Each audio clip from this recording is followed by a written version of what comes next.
Hello everyone, and welcome to this next episode of Monster Loves You Too. And it looks like the only place we've got to go is Tristle's bunker. So let's go see what we're doing, what we're up to. Patish dances on top of Tristle's bunker next to the huge alarm bell.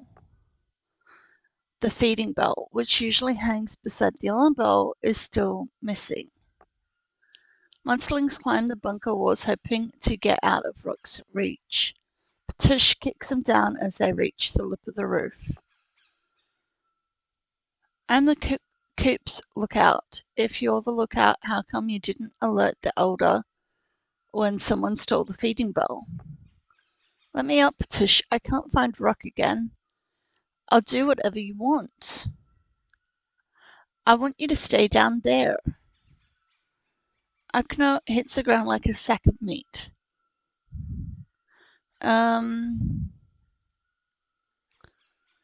Give in to monstrous instincts and laugh at Akno, yell at Patish. Do that one. Patish makes a rude noise in your general direction. Patish turns and looks over the coop wall. Huh, that's funny. Try and get a look at what she sees. Keep a suspicious eye on Patish. Suspicious eye. Patish doesn't seem to be trying to lure anyone close to kicking. She's peering intently over the coop wall. Why is that adult wandering the sharps alone? He should be afraid of the adolescent gangs, or they should be afraid of him. I've seen this sort of thing before. It suggests a troubling alliance. Something large shakes the gate. Grunt, snort. The gate shakes again. Grunt, snort. Hungry. Imitate the grunting and snorting to scare Akno and Law. Watch and wait. Law yells a lot of nonsense at Patish, trying to distract her while Akno climbs up from the other side. Kick. Pathetic. Akno slides down to the ground again. The gate stops shaking. Ah! Flinching Carrot at the frightening sounds. Stand fast, bite my arm and distract myself with pain.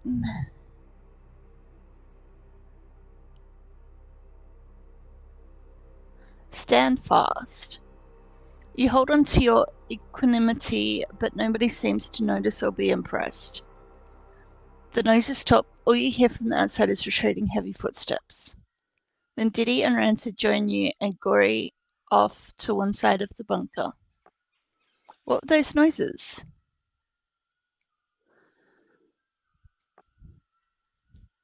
Then Diddy shudders and gives the coop gate a fearful look.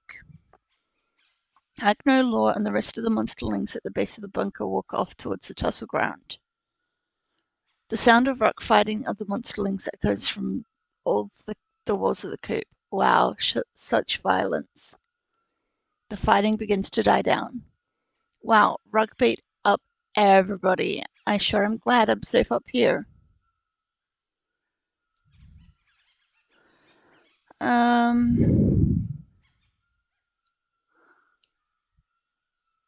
I keep quiet.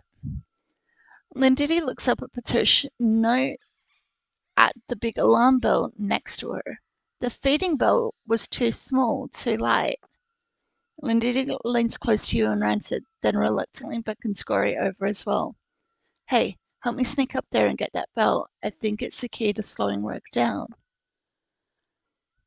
I don't see this so-called key, but I will do as you ask. Patish, have I ever told you about what the sun really is? Consider, we have never seen it directly, only its light through the gap in the cavern roof. Yeah, so? What if the sun itself is a monster? That's silly. That monster would have to be on fire. Rancid slips to the other side of the bunker and gives Lindity a boost partway up the wall. Patish looks around at the slight sound she's too alert to sneak up on, but maybe. Uh, pretend Gory's sun monster theory makes sense. As you can see, my ancient colleague here is remarkably wise and well-informed, probably from listening to me, no doubt, no doubt. I still think it's a stupid story. Just because two monsters believe something doesn't mean it's true. And what is the truth, I ask you? Ah, better that you should ask me. Lindidi taps Patricia on the shoulder. Hey, Lindidi, look, here comes Rook. Wait, what are you doing up here? Kick. Patish yelps as she falls. Stand aside. Ugh. She lies dazed for a moment. Patish stands up and scowls at the bunker roof. You'll be sorry. Patish runs away. Lindidi and Rancid crouch next to the alarm bell, unfastening it from its cradle. Yep, Rook, I thought you were in the other direction. Wanna fight, Patish? I can't fight right now, I just fell off a roof. Okay, catch you later then. Ruck slows while approaching the bunker, showing unusual caution.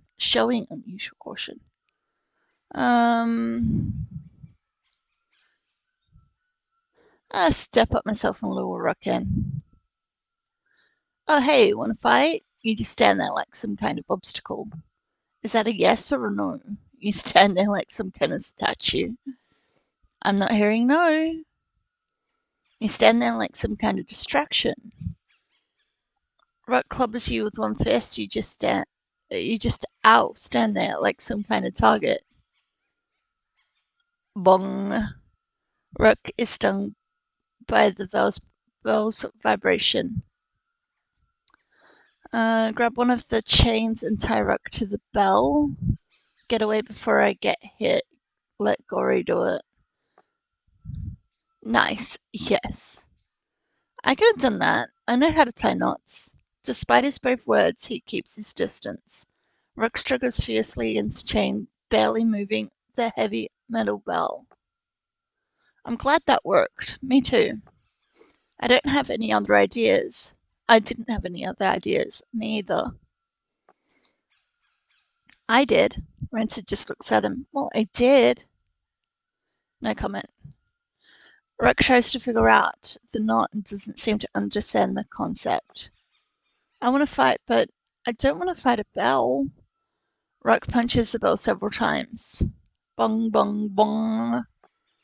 Ruck pulls and pushes, but the bell barely budges. Soon Ruck is exhausted. Keep my distance. My friend. Ruck cries without tears. I miss my friend. I didn't think Unt was a good friend, but I did think he was my friend. Let Ruck cry it out. You rest as Ruck shudders and sobs. Really? Like, there's nothing else. It's just a Tristle's bunker. What's a Tristle doing?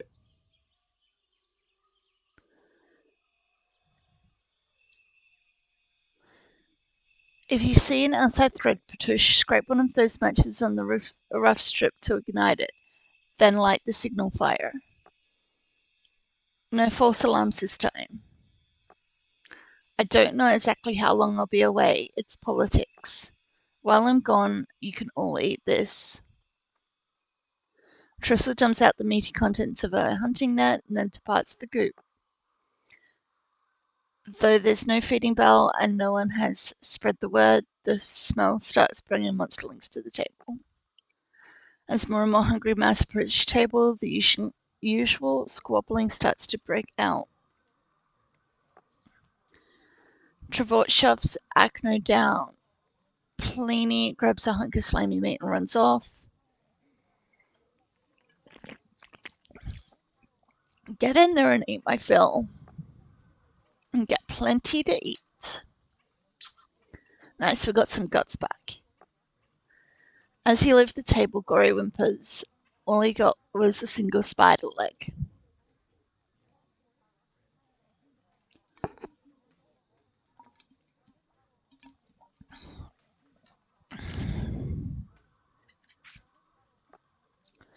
Ruck offers Gory a bite of something grey and mushy. Gory smiles until he tastes it. This tastes almost as good as Gooba did. That was a weird day. You almost trip over a mound of wet dirt as you walk around the dent where the bell came from. Examine the mound more closely. It looks like a little monster stuck to a round thing. There isn't much detail left. Someone has smashed it. You see paws and a curve that might resemble that of a bell. Tired. You feel uncommonly still and peaceful as you look at the little shape. In fact, you're tired. You awaken with a start. It's already dark. Everyone else is already in the napping pit. As you enter the pit, someone stirs in the pile. Hey, you're too late. No more room for you. Rook, if Trevor has enough energy to complain, I bet he has enough energy to fight. Good idea, Lindiddy. Whoa, no need for that, Rook. I take it back. Can he do that? Backsies are on a tradition like piracy, or punching faces. Okay, Gory, I guess I won't fight Trevor if he really wants backsies. I do. Sleep some more. You rest in the warmth of the pile thanks to your earlier nap. You're extra relaxed. You wake up briefly at one point to the sound of Trevor's voice. You ready now? Trevor shuts up again immediately. You sleep until dawn. Emerge from the monstering pile, you feel odd. Something hurts. No, everything hurts. Moving seems to relieve some of the pain, but not all of it. Your body aches all through the morning. Oh. The malaise eventually goes away, leaving you weak. I'm sure it's nothing? See what Gory's up to. You have to stop walking for a moment as a spasm of pain runs through your body. Ouch. Leaning on the table helps relieve the pain in your legs, but your arms still hurt.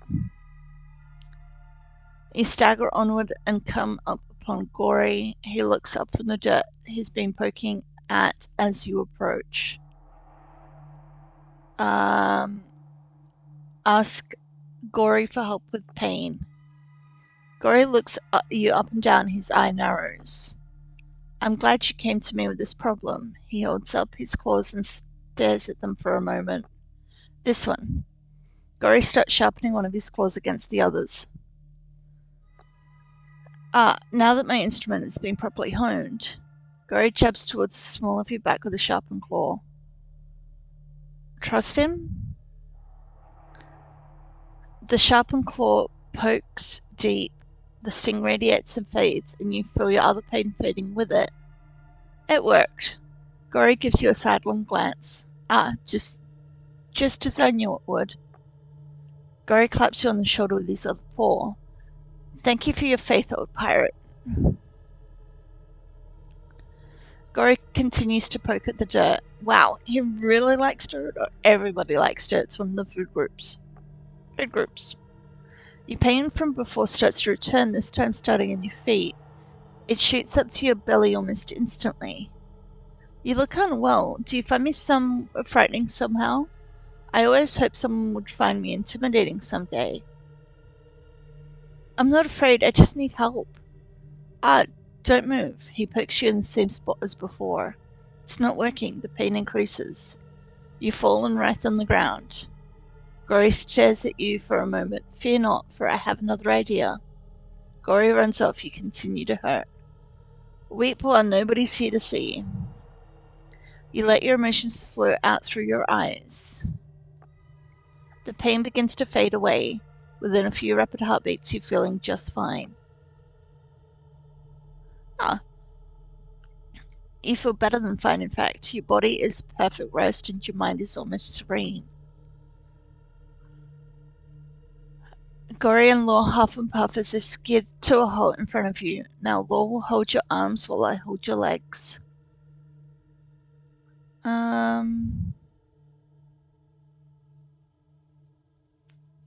Stay calm.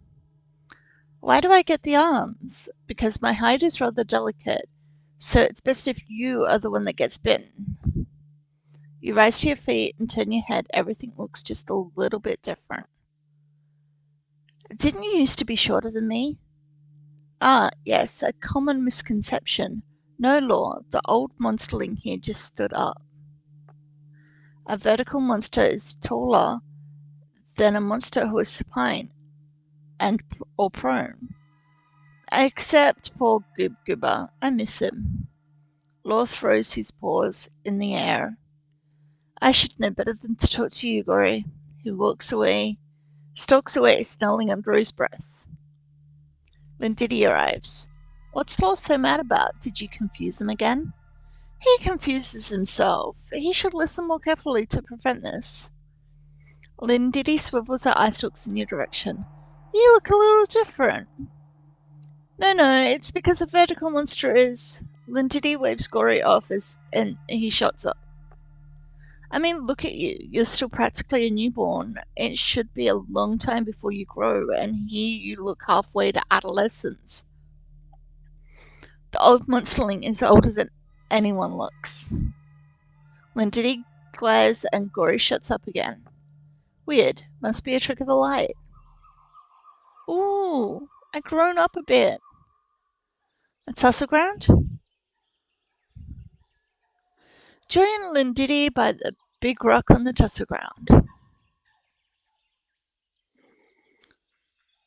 You join Lindidi and the others by the big rock. Lindidi heard some greenish worms and yellow crickets between her paws. Chirp, chirp, chirp. Lindidi looks at the bugs. I suppose you're all wondering why I've called you here today. A base misapprehension. I wanted nothing, for I assess and appreciate all aspects of this arrangement. Also, I add aptitude as I alliterate. That's even weirder than your usual line of weirdness, Gory. I'm starting to worry. Look who's talking stupidity. The weirdest monsterling within the walls. Why, I ought to.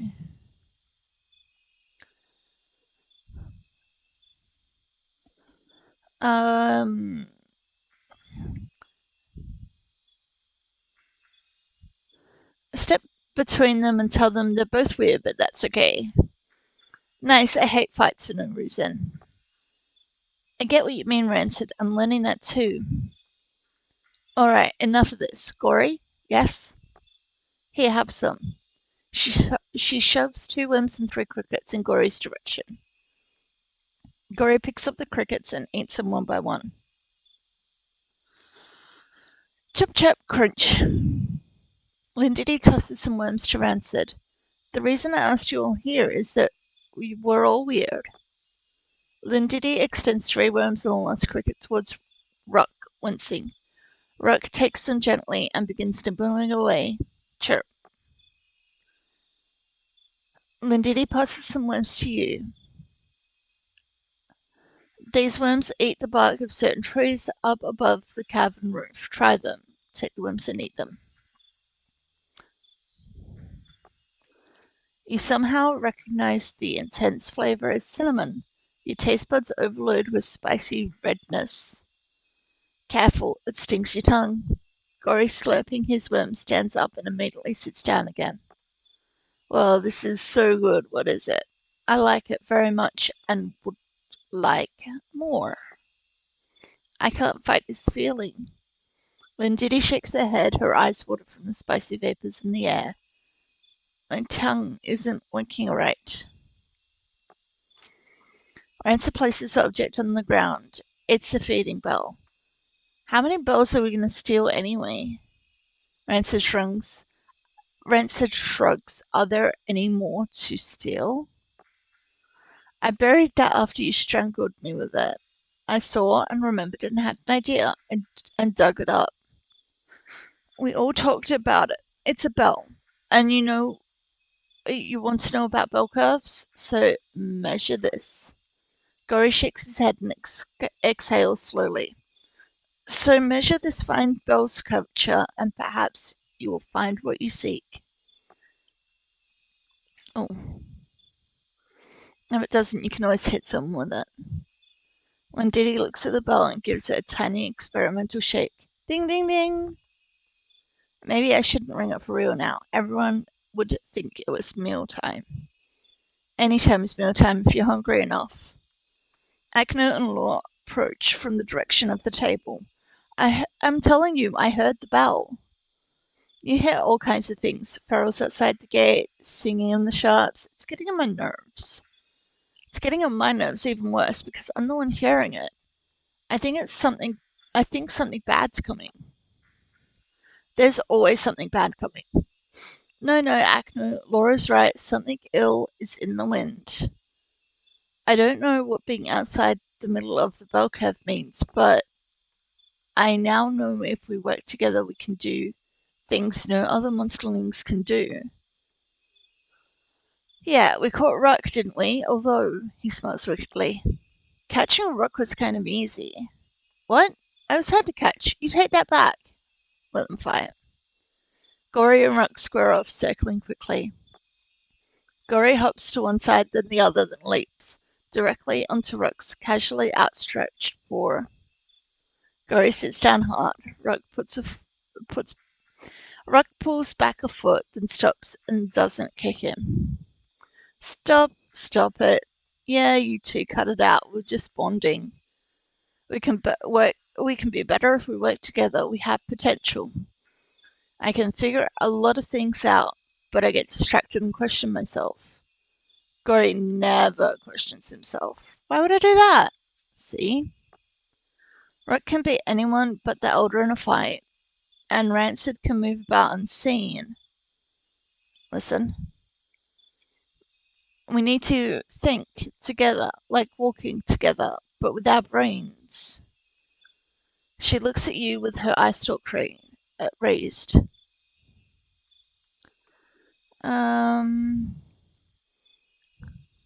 Like achieving common goals no matter who stands in our way?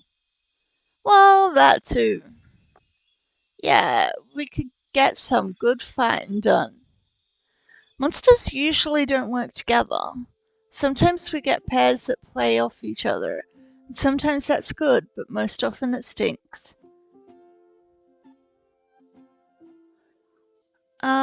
Except there are 5 of us.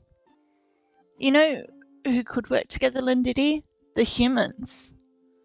I actually know that, Gory. She gestures at the world around you. Everything here, or almost everything, is made from what they left behind. We're not a gang though, right? I don't like gangs. Ask Lindity to come up with a name for what we are.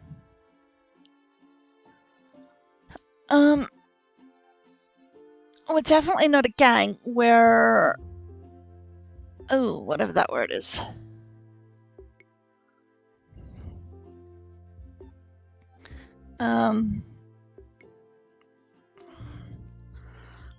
Squad. Sounds like something you wear when it's cold. Think back to where I've heard that word before. You remember Greta Rag snorting and scoffing at the word. Wait, when did that happen?